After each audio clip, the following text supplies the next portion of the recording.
Shalom, salam sejahtera bagi kita semua.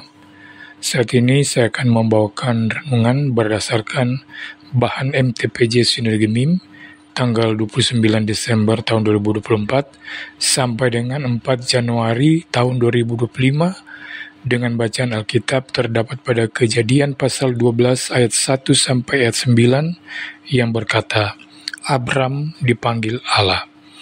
Berfirmanlah Tuhan kepada Abram, pergilah dari negerimu dan dari sanak saudaramu dan dari rumah bapamu ini ke negeri yang akan kutunjukkan kepadamu. Aku akan membuat engkau menjadi bangsa yang besar dan memberkati engkau serta membuat namamu masyhur dan engkau akan menjadi berkat. Aku akan memberkati orang-orang yang memberkati engkau dan mengutuk orang-orang yang mengutuk engkau, dan olehmu semua kaum di muka bumi akan mendapat berkat. Lalu pergilah Abram seperti yang difirmankan Tuhan kepadanya, dan Lot pun ikut bersama-sama dengan dia. Abram berumur 75 tahun ketika ia berangkat dari Haran.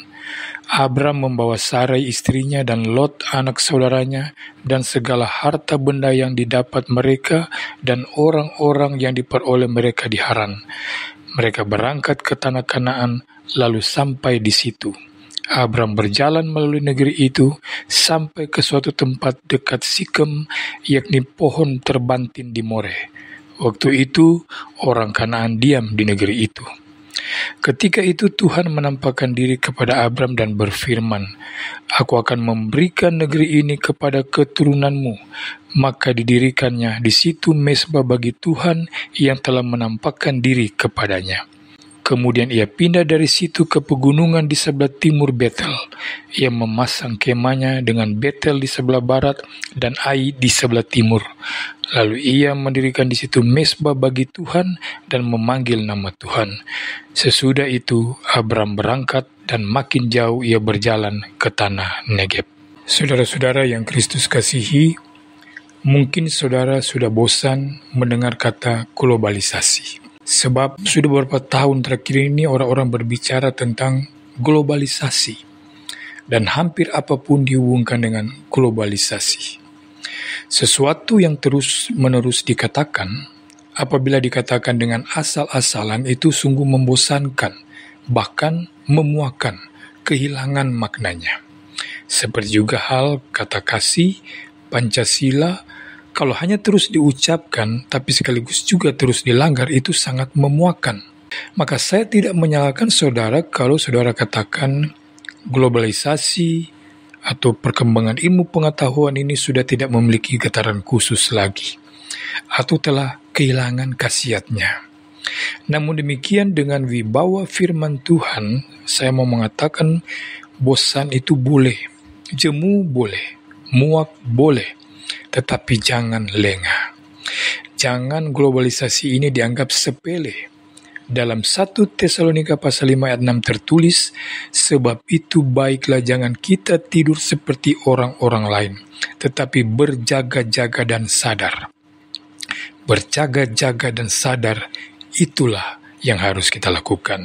Mengapa demikian? Karena seperti dikatakan oleh Alvin Toffler, sepanjang sejarah peradaban umat manusia baru 3 kali manusia mengalami proses perubahan yang sehebat seperti yang kita alami sekarang ini.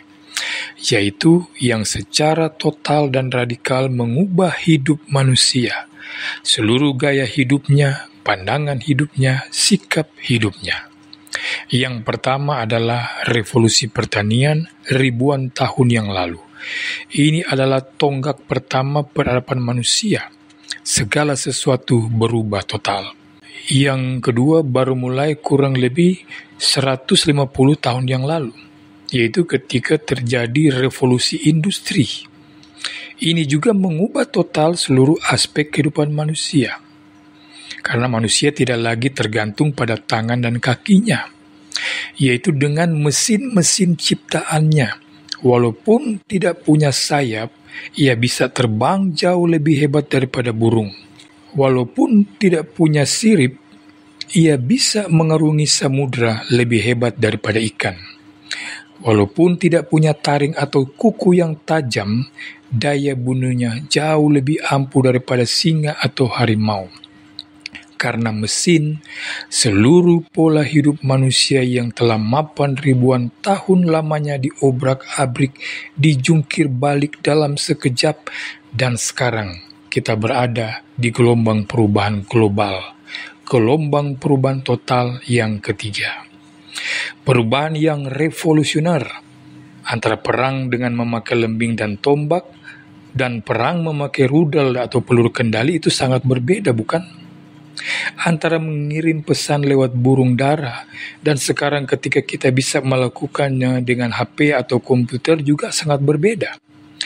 Namun demikian prosesnya berjalan secara evolusioner, tahap demi tahap, sedikit demi sedikit, sehingga tidak terlalu kentara, tidak terlalu terasa. Kita cenderung santai dan tidak peduli, seperti sel-sel kanker mula-mula terasa. Untuk waktu yang lama seolah-olah tidak ada perubahan apa-apa. Tetapi sampai satu titik tertentu, begitu terasa seringkali sudah terlambat. Karena itu, jangan lengah. Perubahan yang luar biasa telah datang, sedang datang, dan akan datang. Panggilan Allah kepada Abram yang tertulis dalam Kejadian 12 ayat 1-9 dapat kita pahami sebagai awal sebuah era baru.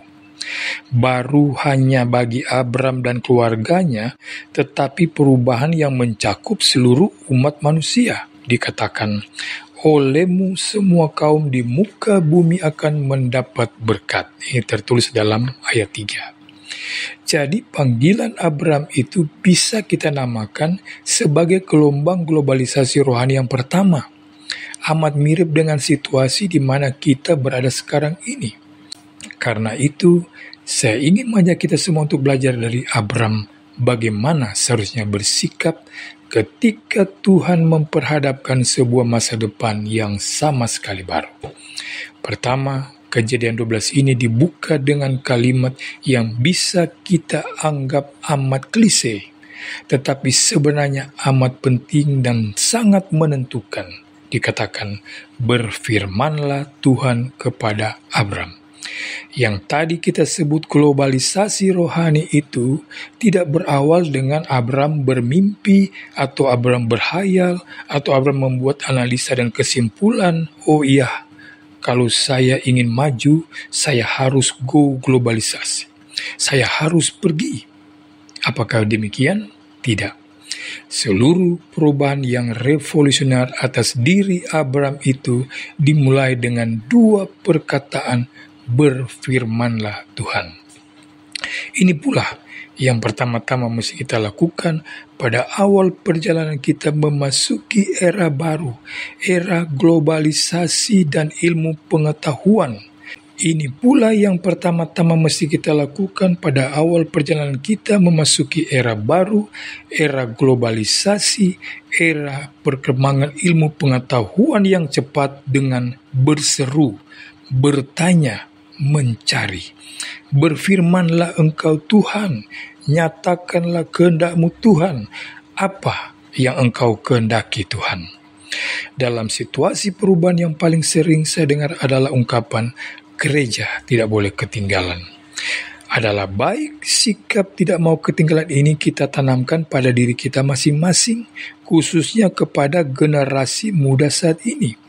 Jangan puas dengan menjadi nomor 2 atau 3, tetapi jangan lalu berbuat apa saja, rela pergi kemana saja, hanya agar tidak dikatakan ketinggalan.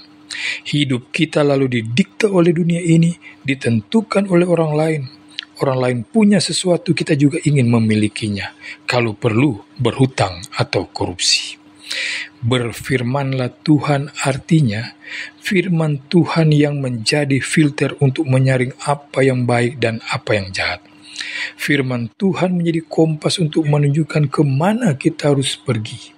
Semakin dunia ini berubah, semakin kita harus tekun memperteguh ketahanan iman kita. Seperti dikatakan dalam Efesus 6 ayat 11 dan 12. Kenakanlah seluruh perlengkapan senjata Allah, supaya kamu dapat bertahan melawan tipu muslihat iblis. Karena perjuangan kita bukanlah melawan darah dan daging, tetapi melawan pemerintah-pemerintah, melawan penguasa-penguasa, melawan penghulu-penghulu dunia yang gelap ini, melawan roh-roh jahat di udara. Yang kedua, berfirmanlah Tuhan kepada Abram, pergilah.